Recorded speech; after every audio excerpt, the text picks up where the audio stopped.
नारायण श्रीमन नारायण नारायण नारायण भज मन नारायण नारायण नारायण। बोलिए सतगुरुदेव भगवान की।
सच्चिदानंद भगवान की जय।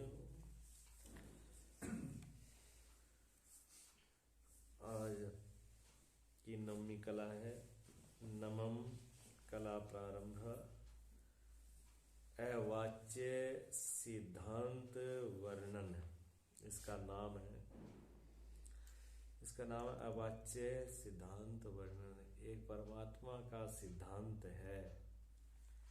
किस सिद्धांत का वर्णन कर रहे हैं कि जिसके बारे जो परम सत्ता है, जो परमात्मा है, वाच्य कहते हैं वचन शब्द को, वो शब्दों में नहीं कही जा सकती।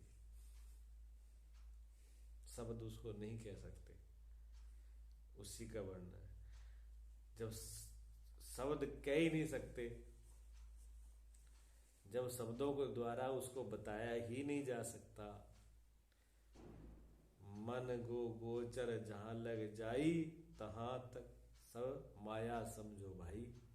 जहां तक मन बुद्धि इंद्रियां वाणी का विषय है, ये तो माया का कथन कर सकती है, माया को बता सकती है, ये परमात्मा को नहीं बता सकती। तो कहते हैं फिर ये जो सत्संग कर रहे, जो परमात्मा के बारे में बातें कर रहे हो, जो आप कह रहे हो, जब कह नहीं सकते तो फिर क्या सुना रहे हो?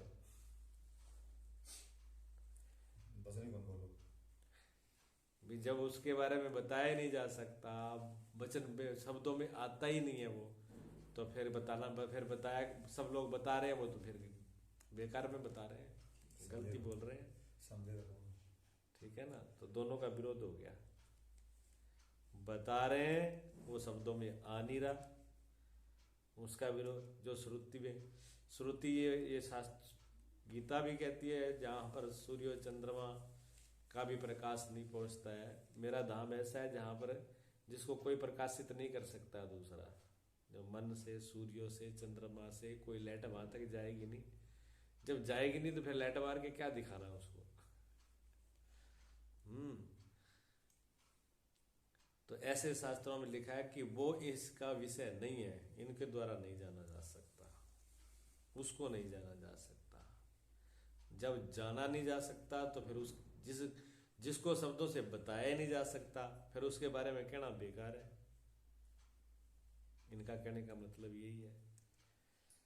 ठीक है? अवाच्य, ये सिद्धांत कहते हैं अवाच्य सिद्धांत वर्णन, उसका वचन नहीं किया जा सकता, इसका वर्णन है। फिर क्यों बोला जा रहा है?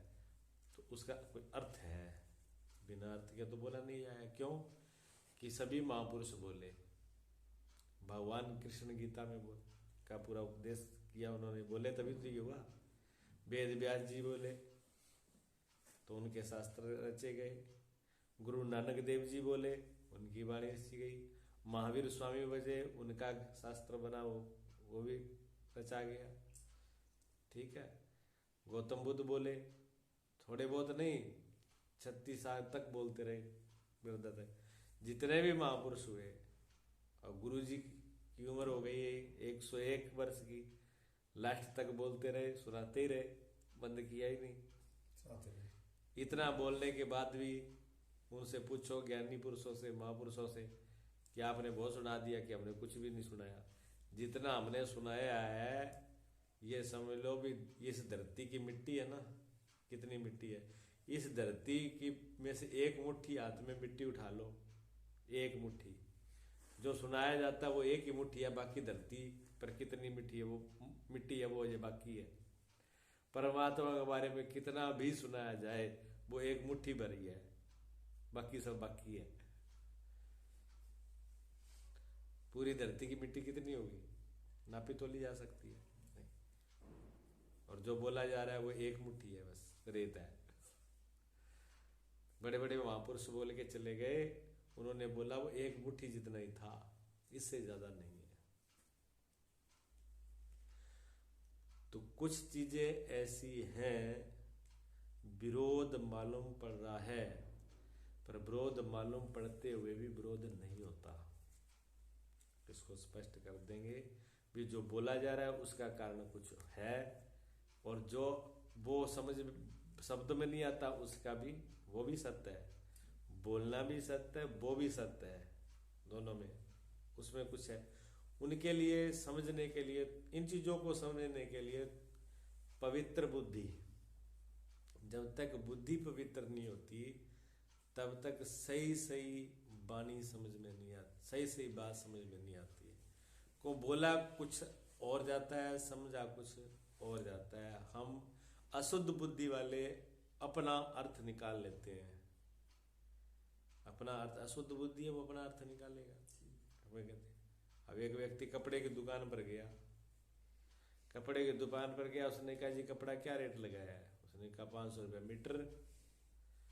उसने 500 रुपये मीटर बहुत लूट रहे हो, इतना महंगा, कुछ सस्ता कर लो। उन्होंने कहा सस्ता कैसे कर लें, 450 रुपये तुम्हारे घर पे ही पड़ा है, हम कोई पड़ा।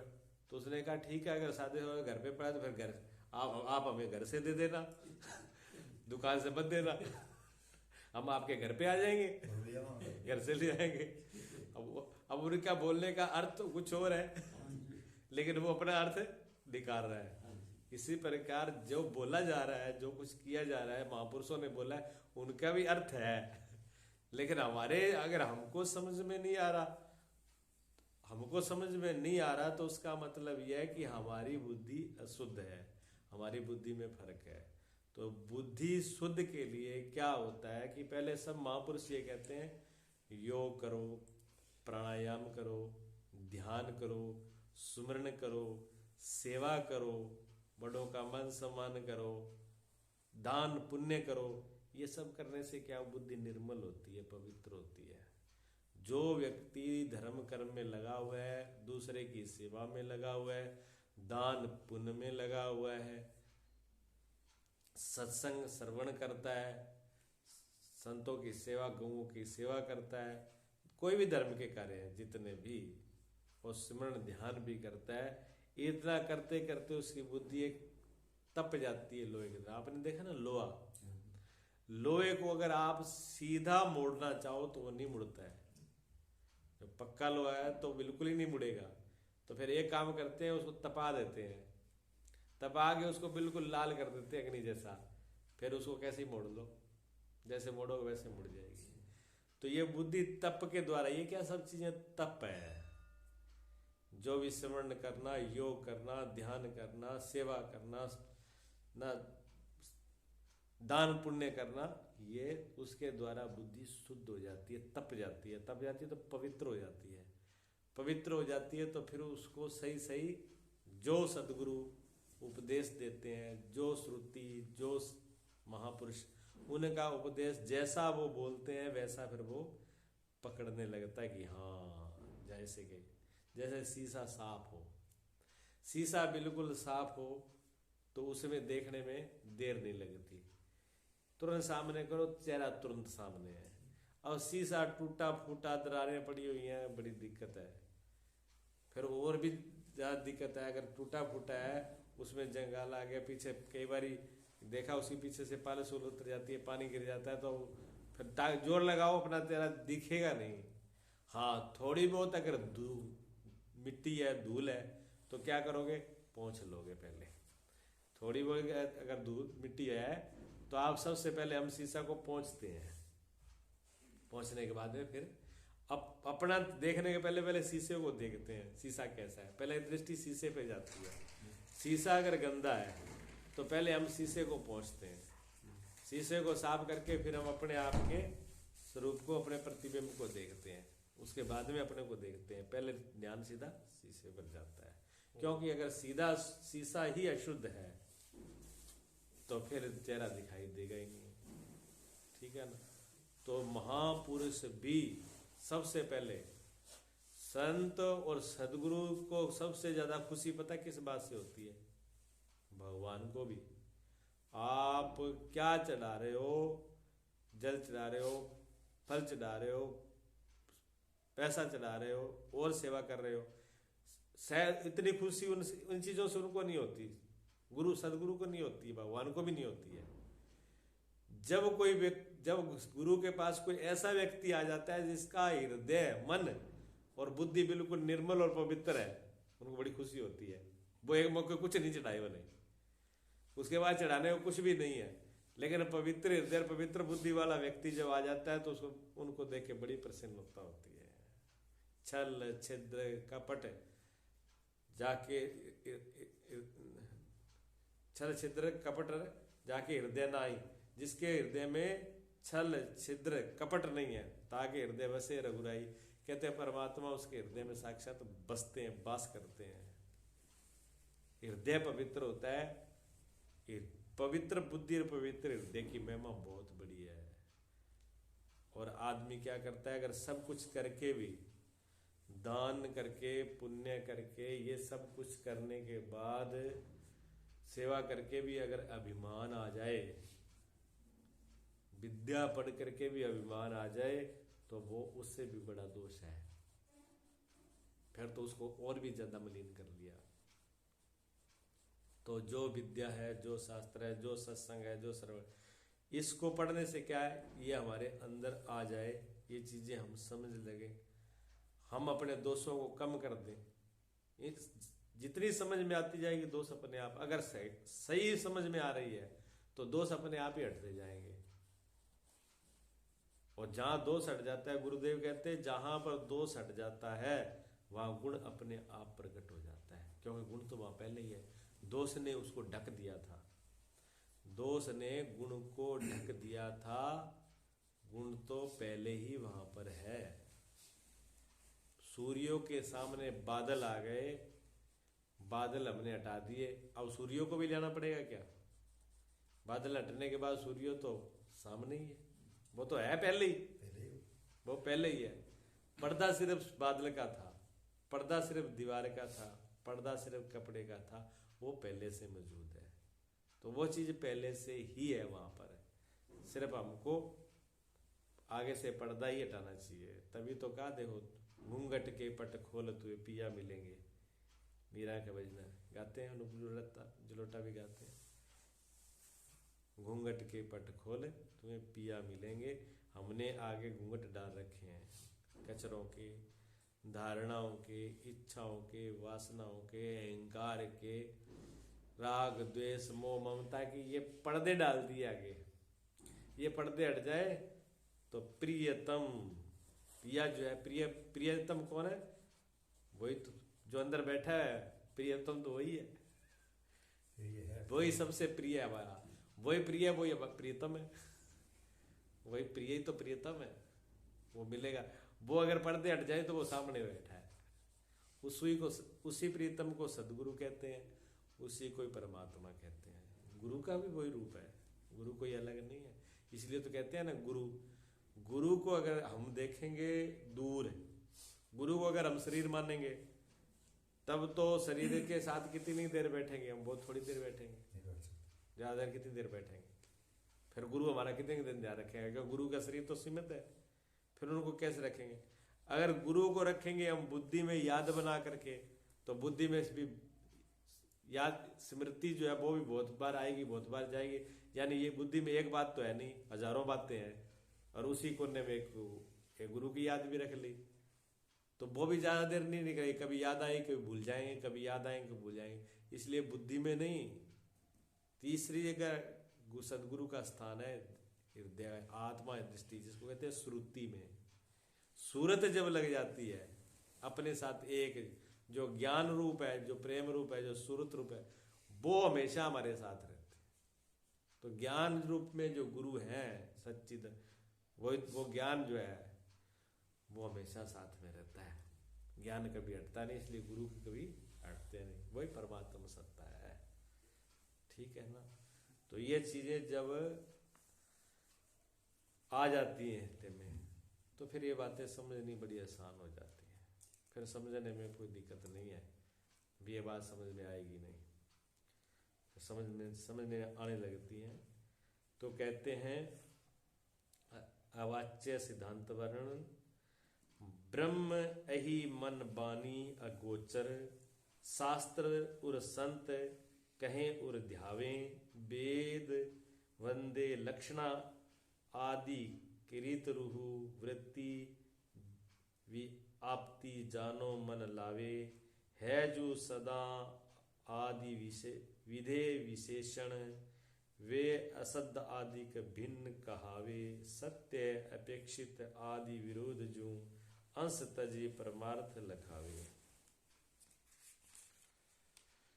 है जो अनंत अखंड असंग रू अद्वितीय आदि निषेध्य रहावे, वे प्रपंच निषेध कर अब शेष वस्तु गिरा बिन गावे, यूं परमात्म आत्म देव ही वेदुर शास्त्र सवे सुरटावे, पंडित त्याग आभास पीताम्बर, वृत्ति अहम अपरेक्षण पावे।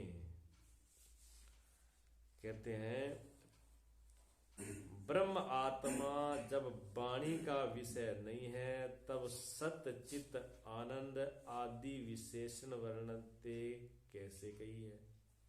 जब आपने ये बात कह दी श्रुति में दूसरी जगह पर भी परमात्मा मन वाणी का विषय ही नहीं है, और फिर आप बोल रहे हो सत्यचित आनंद है, फिर बोलते क्यों। ठीक है, इस बोलने का फिर अभिप्राय क्या, मतलब क्या है, कोई तो मतलब होगा। तो हाँ जी है। ब्रह्म आत्मा के कितने विधेय विशेषण है और कितने निषेध विशेषण है। 10 तो बताए थे विधेय दर्शन, वो सत्य है, चित्त है, आनंद है, अखंड है, एक है। तो ये 10 तो विधेय बता दिए, और कितने विधेय विरोध वाले, कौन से, अनंत जिसका अंत ना हो, अखंड जिसका खंड ना हो, अद्वैत जो द्वैत ना हो, अव्यय जिसका व्यय ना हो, खर्च ना हो, अक्षर जिसका क्षय ना हो, अविनाशी। ऐसे जो है आपने 2 प्रकार से बता दिए हैं। तो कहते हैं विधेय विशेषण जो सदा आदिक है, सो प्रपंच का निषेध कर आरोग्य बाकी रही है, ब्रह्म को लक्षणा से साक्षात बोधन करे हैं।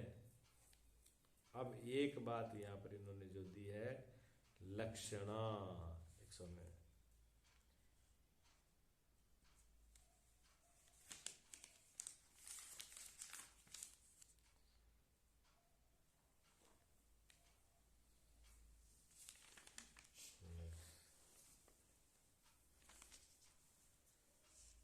ये चीज समझने की है।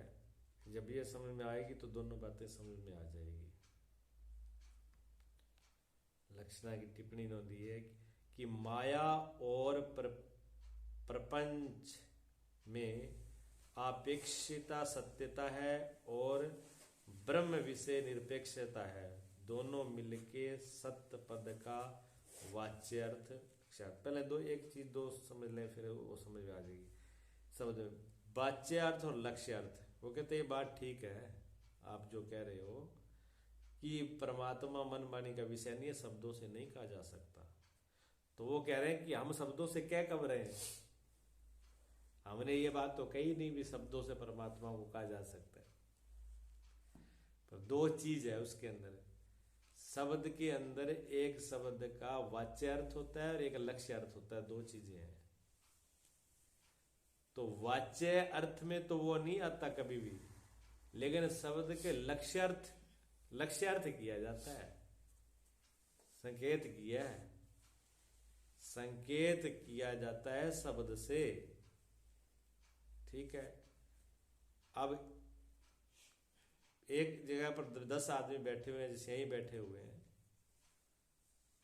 और बाहर से ही पूछ के आए कि हमने जी देखा नहीं, हम किसी को जानते तो है नहीं, उसमें से जिसको हमने मिलना है वो आदमी कौन सा है।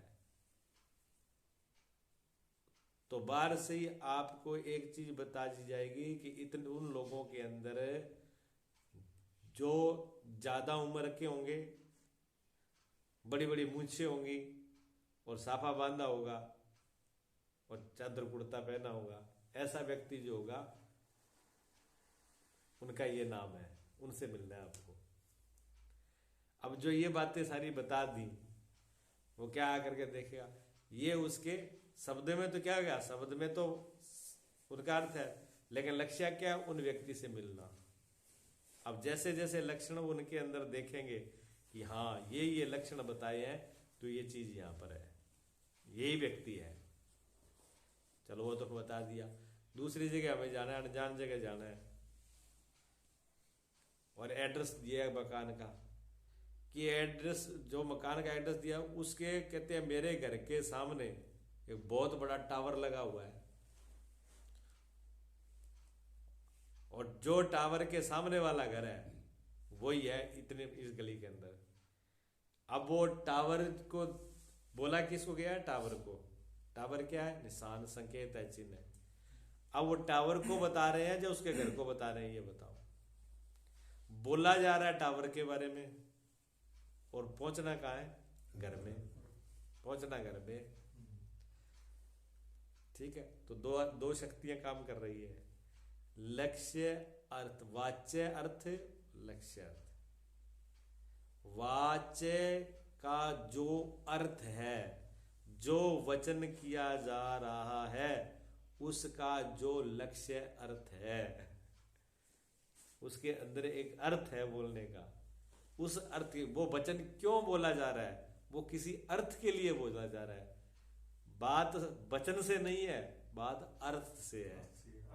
हाँ, और हमारी उस लक्ष्य तक अर्थ जाना चाहिए। मैंने कहा कि मेरी उंगली के बिल्कुल ऊपर देखो, सामने चंद्रमा है, उंगली की सीध में, और बिल्कुल ऊपर, उंगली के ऊपर के भाग